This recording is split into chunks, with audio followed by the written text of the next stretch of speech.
for joining us for another State of the City. Your city government has been quite busy recently as we just approved a new budget for the fiscal year. We'll highlight a few items from the new budget a little later in the show, but I'd like to take a moment to address another major topic we've seen appear in the last few months. Over the past several months, we've been diligently working with some of the criminal issues we've been experiencing at privately owned apartment complexes around the MTSU campus. Let me be clear and say that these actions we have seen are not reflective of our community and will not be tolerated. We've met with numerous apartment owners, law enforcement officials, and specifically MTSU to work on meaningful solutions to combat this criminal element. We feel confident in saying that the data indicates that this is not reflective of the Murfreesboro community and it's isolated to specific areas. I want to commend our police department and the fine men and women who protect this city.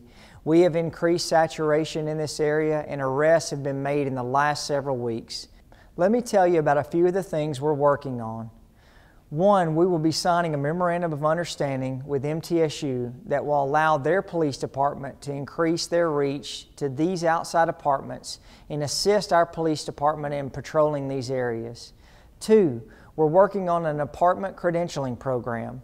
We are working with an organization who's gained national notoriety in establishing a credentialing program for apartments.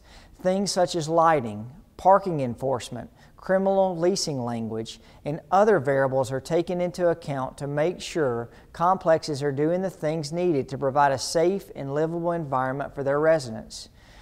Three, we've had discussions with MTSU to increase the communication of the city to make sure they have the information needed to be able to extend their student code of conduct to these areas where MTSU students are involved in some of the criminal activities. I feel confident in saying that MTSU, the apartment complexes, and the city all have the same goal, and we will all continue to work together to come up with meaningful solutions.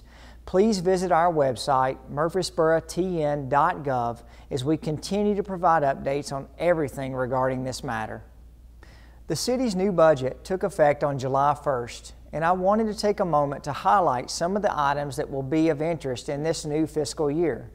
For starters, we will see the grand opening of the new police headquarters on North Highland. We're excited about the opening and what this will mean for the Murfreesboro Police Department and the North Highland community. Construction will begin on the Doug Young Public Safety Training Facility. The former Franklin Heights site will be shared between Murfreesboro Police and Murfreesboro Fire and Rescue. Our city's new website will be getting an overhaul in the coming months. The city will soon begin development of the West Side Park on the former McDonald property. We'll look to finalize the major thoroughfare plan, a view of the future ground transportation throughout our city and county. We will continue to study and analyze options for disposal of solid waste due to the expected closure of the Middle Point landfill. Finally, as members of the City Council, we have had the opportunity to take our show on the road to hear from you, the citizens of Murfreesboro. Over the last few months, we've held several town hall meetings, with the most recent one being held at Olive Branch Baptist Church. These are excellent opportunities for us to hear from you in a casual environment. We plan on continuing these meetings, so please join us when the next ones are scheduled.